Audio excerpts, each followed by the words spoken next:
Welcome to Newt's World Podcast on the iHeart Podcast Network. I'm Newt Gingrich. This is the first episode in a 5-part series called How to Win 2026. 5 podcasts on how Republicans could win an extraordinary, historic victory in November 2026. Now, I want to discuss why this election is really a fight between two different versions of reality. What it actually takes to win an argument once you've spotted the tide running beneath the surface noise, and the 4 building blocks to victory this fall that I believe can define this Democratic Party as unacceptable to most Americans for at least a generation. When we come back, I want to discuss why this election is really a fight between two different versions of reality. That's next.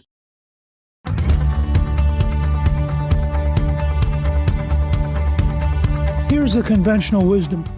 In a normal campaign, the Democrats and their allies in the media will turn this election into a referendum on one question. Is this good enough? Given the affordability fight this country's living through and the ongoing war in Iran, Democrats could plausibly win that referendum. So President Trump and Republicans have to run a dramatically different campaign. Not a referendum on right now, but an argument about the future. Not a personal campaign, but a team campaign, because this is a fight about two entirely different versions of reality. I confronted this two realities problem directly on October 25th, 2016, in an interview with Megyn Kelly on the Kelly File on Fox News. I want you to hear this one rather than just take my word for it, because it's a clear example of exactly the argument I'm making now. Megyn was pushing me on polling from Charlie Cook and other forecasters showing Senate Republicans and Trump slumping badly enough that some were already asking whether the party had nominated the wrong ticket. My answer was that we were living through two parallel universes. Just listen to this exchange.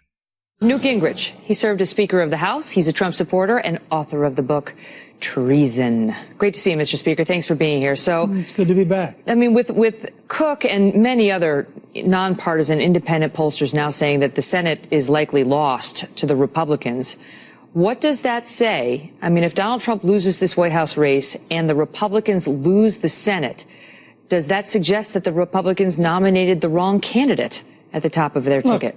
The next 2 weeks are a contest of two parallel universes. I just listened to that report. First of all, I used to hang out with Charlie Cook when he would explain that Donald Trump was hopeless and would not get the nomination. I like Charlie. That doesn't mean he's infallible. But let's take the report we just got. Republicans are actually outvoting Democrats in Florida. They're outvoting Democrats in Pennsylvania. That's unprecedented. They've cut the Democratic lead. You predict a win in Pennsylvania? I think they might. Really? You think Trump's going to win Pennsylvania? Look, all I can report to you right now is they're outvoting the Democrats in early voting, which is also true in Florida, which is unprecedented. But all of the polls in Pennsylvania have her winning. What? All of the polls in Pennsylvania have her ahead. I know. I just told you we have two alternative universes right now. In Iowa, for example, the Democrats are 50,000 votes behind where they were with Barack Obama in turnout. The governor is very confident we're going to carry Iowa, which Obama carried last time. I could just carry you through case after case like this. In Minnesota, we're almost certainly going to win the congressional seat up around Duluth, which is a very Democratic area, but it deeply dislikes Hillary Clinton.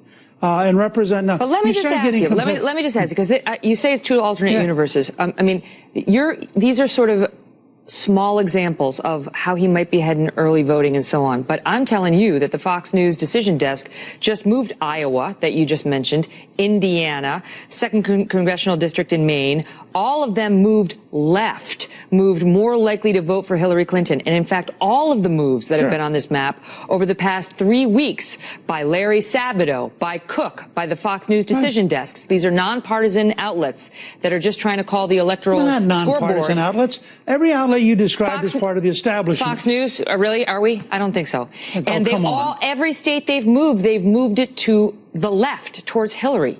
And you tell me whether that's all made up. No, I think they're two alternative universes. You have a poll which suggests that she's going to get a Barack Obama turnout among African Americans. I don't think that's going to happen. You have a Washington Post ABC News poll where they took out 8% of the vote because they didn't like the way it voted. Look, I've been around long enough. I remember when the Detroit Liberal newspaper on the Sunday before the election said John Engler would lose by 14 points. He won the governorship that year. Mm-hmm. I don't take polls as seriously as people who've never run for office. But your candidate, I can tell you. Your candidate loves them and has touted them from the beginning.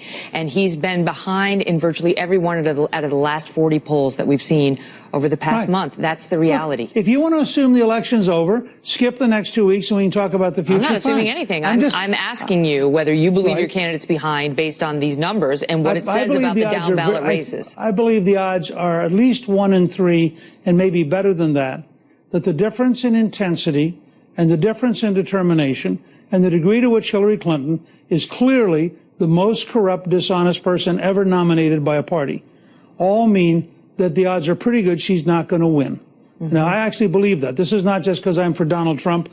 I actually believe the American people So let me ask you about that. By this. So let's assume she is corrupt, right? She was just as corrupt 3 weeks ago and 3 months ago. And she would have been corrupt and collapsing physically on September 11th of this year. And her poll numbers tanked. But then you know what happened. He had a rough first debate. Now, I want to be straight with you about what you just heard. I didn't tell Megyn that night that Trump was definitely going to win. I gave her a 1 in 3 number, maybe better, not a prediction of certain victory. And plenty of other things I've called over 5 decades haven't planned out. What I told her was narrower. The public polling wasn't capturing something real that was showing up in the early voting numbers out of Florida and Pennsylvania and in Iowa's turnout patterns. 2 weeks later, all 3 of those states went for Trump. Iowa by 9 points. Florida and Pennsylvania narrowly. The latter, the first Republican presidential win there since 1988.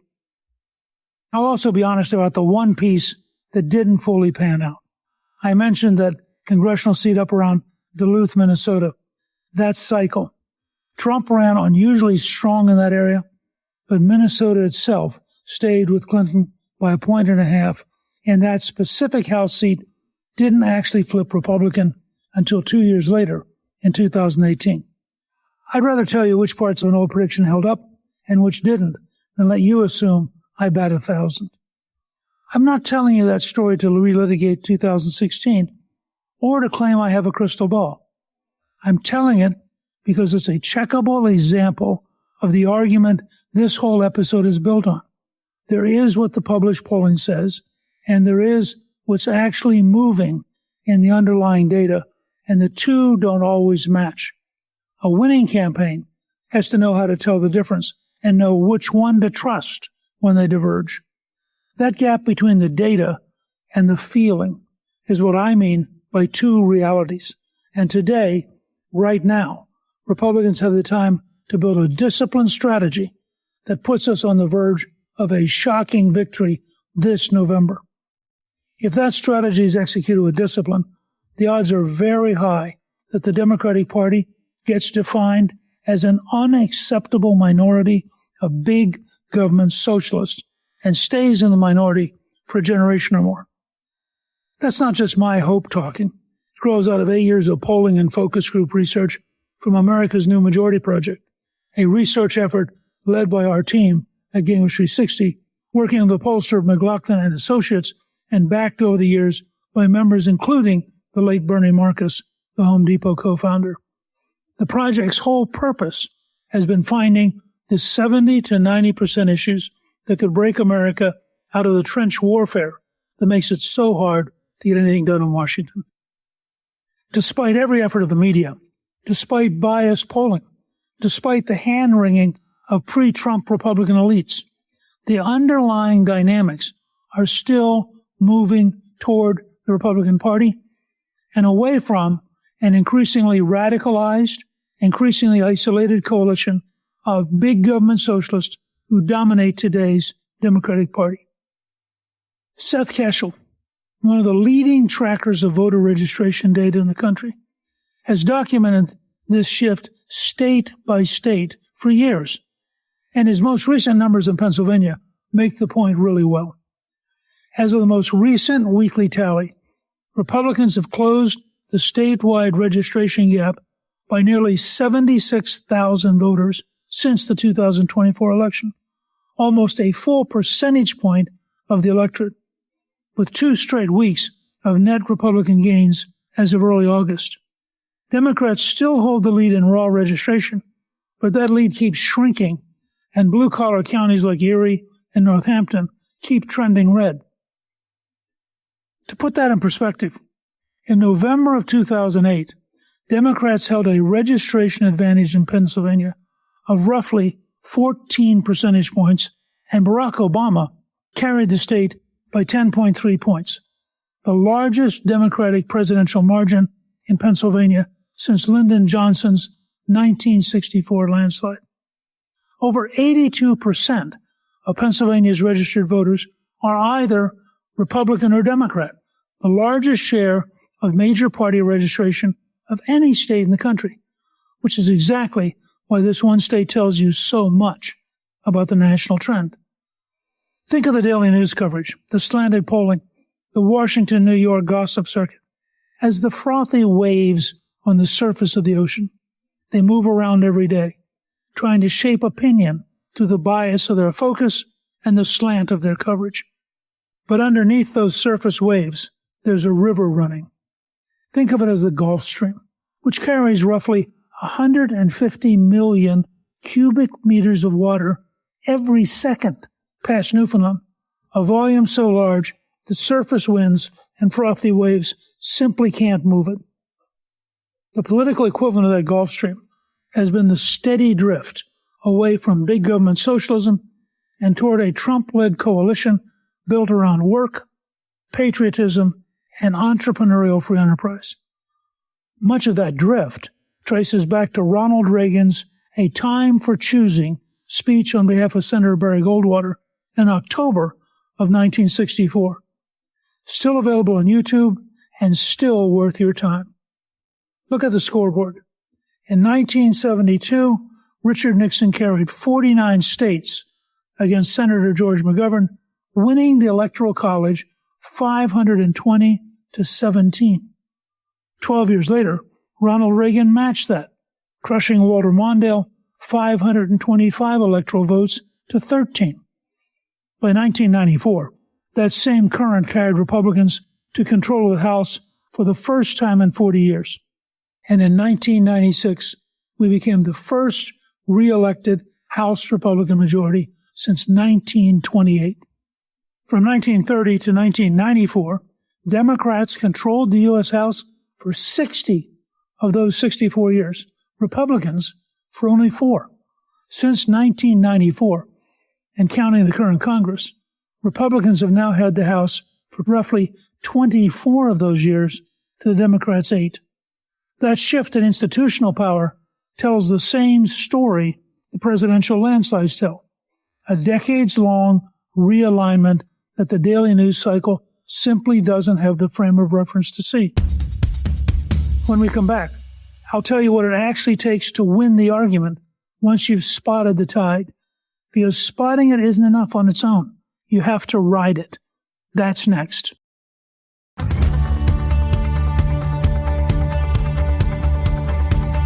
Prime Minister Margaret Thatcher put the whole principle in 9 words. Quote, first, you win the argument. Then you win the vote. I'm going to repeat that because it's so important and so many Republicans don't get it. First, you win the argument. Then you win the vote. Winning the argument on the issues that matter for 2026 is the heart of the Republican challenge this year. And winning the argument requires running a disciplined, strategic campaign, not floating from one tactical opportunity to the next. President Lincoln understood this before anybody called it strategy. He said, quote, with public sentiment, nothing can fail. Without it, nothing can succeed. Long before there were public opinion polls, Lincoln held what he called public opinion baths at the White House, where virtually anybody could stop by and tell him how they felt. That willingness to listen and then to explain plainly what was at stake is a big part of how he held the country together through 4 years of war. The Democratic consultant, Joseph Napolitan, made a related point in his book, The Election Game and How to Win It. His core rule was never to underestimate the intelligence of the American people and never to overestimate how much information they already have on hand. His campaigns worked by educating voters until they reached their own conclusion, not by talking down to them. That's exactly the model Ronald Reagan used. In his 1989 farewell address, he said it plainly. But I never thought it was my style or the words I used that made a difference. It was the content. He told the country he'd never won anything in Congress that the American people hadn't won for him first, that his job was to make the argument, and their job, as he put it at a 1984 CPAC dinner, was to make them feel the heat back home so Congress would finally listen. You know, you don't have to make them see the light. Just make them feel the heat. I want you to notice something about the 4 examples I'm about to walk through, because the common thread matters more than any single one of them. Every one of these campaigns won by being willing to draw a sharp, factual contrast and stick with it long enough for the contrast to actually sink in with the voters. None of them won by being clever for one news cycle and then moving on. First, my own race in 1978. I'd been campaigning for 5 years. I lost 2 close races in 1974 and 1976. Going into Labor Day after 5 years of campaigning, we were down 14 points, 51 to 37. My strategist, Bob Weed, found 2 votes my opponent had taken, one on welfare reform, one on taxes, that she'd voted for and then denied on the record. We ran 2 aggressive ads built entirely around that contradiction, with local Republican officials publicly backing up that the ads were accurate. In 2 months, we went from down 14 points to winning by 8. That comeback shaped how I've thought about campaigns ever since. Find the true, provable contrast and don't let up on it. Second, Vice President George H.W. Bush's 1988 campaign. In May of that year, he was 19 points behind Governor Michael Dukakis. Our focus groups found that most Reagan Democrats still wanted to vote for the Democratic nominee until we walked them through Dukakis's actual record, vetoing a bill requiring teachers to lead the Pledge of Allegiance, his ACLU membership, a prison furlough program that had released convicted murderers on weekend passes. One woman in the focus groups finally said, if that were true, he'd be a liberal, and I could never vote for a liberal. That was the sentence that told us we had our strategy. The Lawrence Eagle Tribune's investigative series on the furlough program and the Reader's Digest piece that followed that July drove the point home nationally. In May, Bush was down 19. On Election Day, he won 53.4 to 45.6, a 27-point swing in 6 months because the campaign kept making the same true argument over and over until it landed. Third, 1994. Everything Joe Gaylord and I had learned from these 2 earlier campaigns went into building a genuinely national House campaign, contesting all but 2 of 435 districts that broke a 40-year Democratic majority and then, in 1996, produced the first re-elected Republican House majority since 1928. No single clever ad did that. A sustained, disciplined, nationwide argument did it. Fourth, and more recently, the invention of MAGA. Reagan had actually used "Let's Make America Great Again" in his own 1980 campaign material and said something close to that phrase in his convention acceptance speech that year. Citizen Trump picked the phrase back up for the title of his 2011 book, which was reissued in 2015 as "Make America Great Again." What made it work wasn't the slogan alone. It was that it turned a famously personal, larger-than-life candidacy into a movement bigger than any one man, which is exactly why Trump's personality, strong as it is, didn't sink the campaign the way a purely personal candidacy might have. That movement identity became historic in a different way in 2024 when he was shot and stood up, shaking his fist, saying, "Fight, fight, fight." That's the posture of a movement leader, not a personal candidate. If President Trump and Republicans run 2026 as a disciplined, strategic movement campaign, the win could be genuinely historic on the scale of Nixon's and Reagan's landslides or the 1994 House realignment. I want to draw out the common thread across all four of these examples one more time, because I think it's the single most practical lesson in this whole episode. In 1978, we had almost no money and one true, provable contrast. In 1988, we had a 19-point deficit and one true, provable contrast. In 1994, we had 4 decades of Democratic incumbency and a nationwide argument built on real votes and real records. In 2016, we had a candidate nobody in the establishment thought could win, and a movement identity bigger than any one man's personality. None of these campaigns outspent their opponents at the start. Every one of them out-argued their opponents on the same specific point for months without flinching and without changing the subject. That is the discipline this platform requires in 2026, and it's the opposite of chasing whatever controversy is trending on a given Tuesday. One more act to go.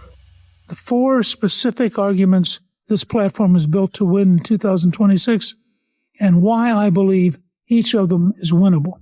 That's next.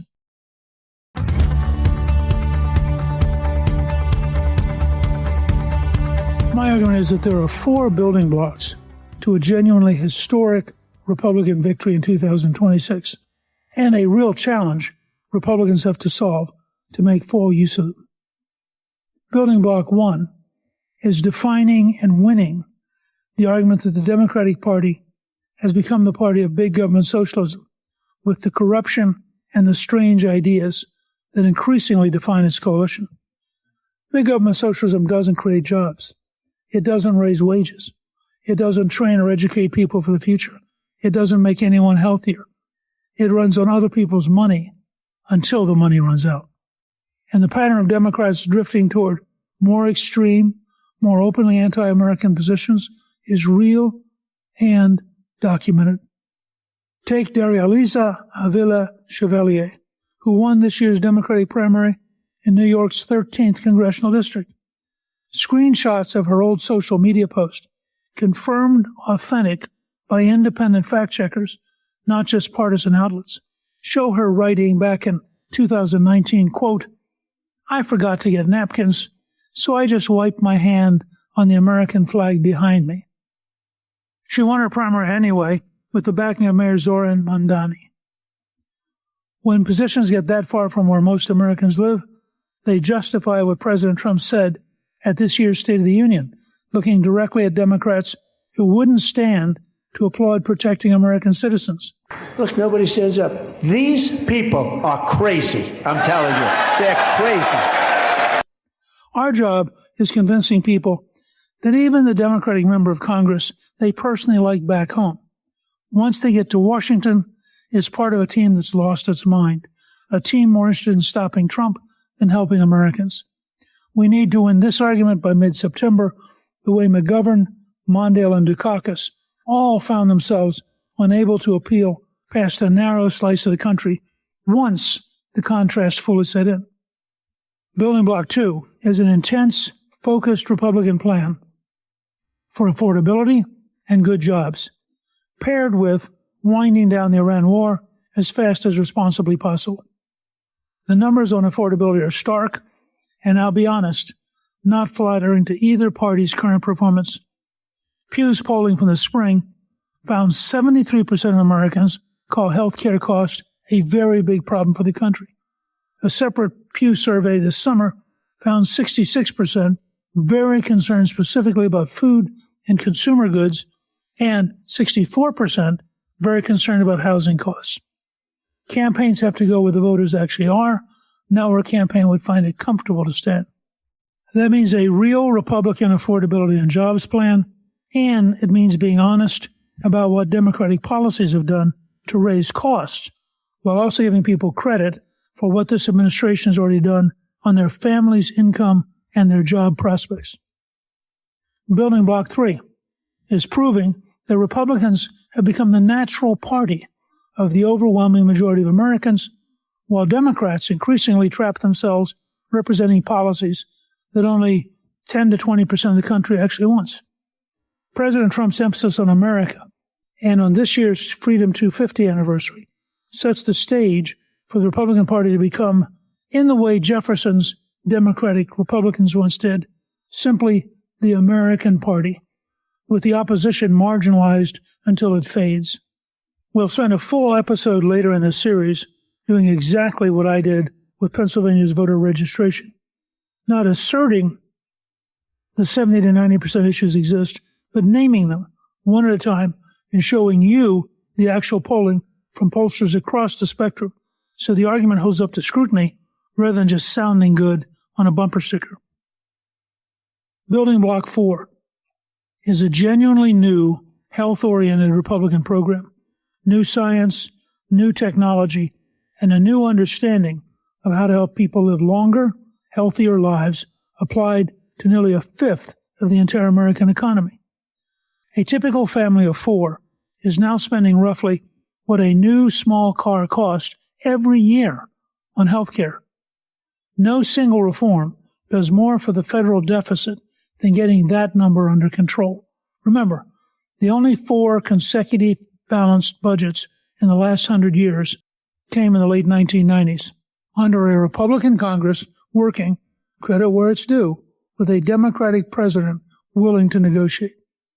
Most economists will tell you the roaring economy and the end of the Cold War did a lot of that work too, and that's a fair and honest caveat. But the discipline still had to be applied by someone, and it was applied then. If Republicans become the party of a healthier America, we help every family in the country and free up trillions of dollars currently locked in waste, red tape, and outdated policies at the same time. Here's the challenge underneath all 4 of these arguments. Since Franklin Roosevelt, Republicans have mostly seen ourselves as an embattled minority, and we've let that self-image push us towards small, tactical, negative campaigns instead of the confident argument I just walked you through. It's no accident that our 2 most effective communicators, Presidents Reagan and Trump, both grew up as Democrats inside the tradition Roosevelt built for talking directly to the American people. Michael Barone observed decades ago that left-leaning ideas tend to do well before a campaign really engages the public. That's because the left-wing news media dominates and keeps sending out their version of propaganda. But once the campaign begins with new scrutiny and new facts, the support for the left erodes dramatically. Ultimately, facts do matter, and people do shift once they've had the chance to actually learn more. That's the opportunity in front of us this year, if we're disciplined enough to take it. So here's the case in one sentence. Republicans are better for you, your family, and your country. And the Democratic Party has become the party of big government socialism, corruption, and values that pose a genuine risk to our children's future. But winning that argument requires standing firm for the vast majority of Americans and actually making the case in public again and again, rather than assuming the tide will carry us on its own. Over the next 4 episodes in this series, we're going to take each of the 4 building blocks and go deep. The specific facts, the specific numbers, the specific fraud, the specific health policy. Because an argument this important deserves more than a slogan. It deserves the facts. Newt's World is produced by Gingrich 360 and iHeartMedia. Our executive producer is Garnsey Sloan. Our researcher is Rachel Peterson. Special thanks to the team at Gingrich 360. If you're enjoying Newt's World, I hope you'll go to Apple Podcasts and both rate us with 5 stars and give us a review so others can learn what it's all about. Join me on Substack at Gingrich360.net. I'm Newt Gingrich. This is Newt's World.